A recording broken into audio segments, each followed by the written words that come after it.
ఇడ్లీలు చేస్తున్నా ఫస్ట్ 3 కప్పుల రవ్వలో ఇట్లా వాటర్ యాడ్ చేసి పక్కన పెట్టుకోండి. 1 కప్పు మినపగుండ్లకి 1 టీ స్పూన్ అన్ని మెంతులు యాడ్ చేసి మంచిగా కడిగి నీళ్ళు పోసి పక్కన పెట్టుకోండి. 3 గంటల తర్వాత మినపగుండ్లని ఫైన్ పేస్ట్ లాగా గ్రైండ్ చేసుకొని దాంట్లోనే రవ్వలో ఉన్న నీళ్ళు విండేసుకుంటూ రవ్వ యాడ్ చేసి మంచిగా కలిపి పక్కన పెట్టుకోండి. అప్పుడు 12 అవర్స్ తర్వాత ఇట్లా వంగుతుంది. ఇట్లా వంగిన పిండిలో మనకు కావాల్సినంత ఉప్పు, కొంచెం వాటర్ యాడ్ చేసి మంచి కన్సిస్టెన్సీ వచ్చే వరకు కలుపుకోండి. ఇట్లా తర్వాత ఇడ్లీ పాత్రలకు నూనె రాసి ఆ ఇడ్లీ పిండి పోసేసుకొని 15 నిమిషాలు స్టీమ్ చేయండి. 15 నిమిషాల తర్వాత స్పూన్తో కానీ నైఫ్తో కానీ మంచిగా స్క్రేప్ చేసుకొని హాట్గా సాంబార్తో కానీ లేదంటే చట్నీతో కానీ ఎంజాయ్ చేయండి.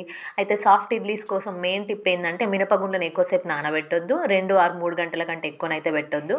సేమ్ టైంలో రవ్వను నానబెట్టుకుంటే కరెక్ట్గా బ్యాటర్ పులుస్తుంది. నేను ప్రైవేట్ హాస్టల్ ఉన్నప్పుడు ఇడ్లీలు తెల్లగా పువ్వులు లెక్క మెరుస్తుండే చూడ్డానికి, తింటే మాత్రం రాళ్ళలాగా ఉంటుండే. ఇంట్లో వేస్తే అంత తెల్లగా రావట్లేదు కానీ సాఫ్ట్గా వస్తున్నాయి, భలే ఉన్నాయి.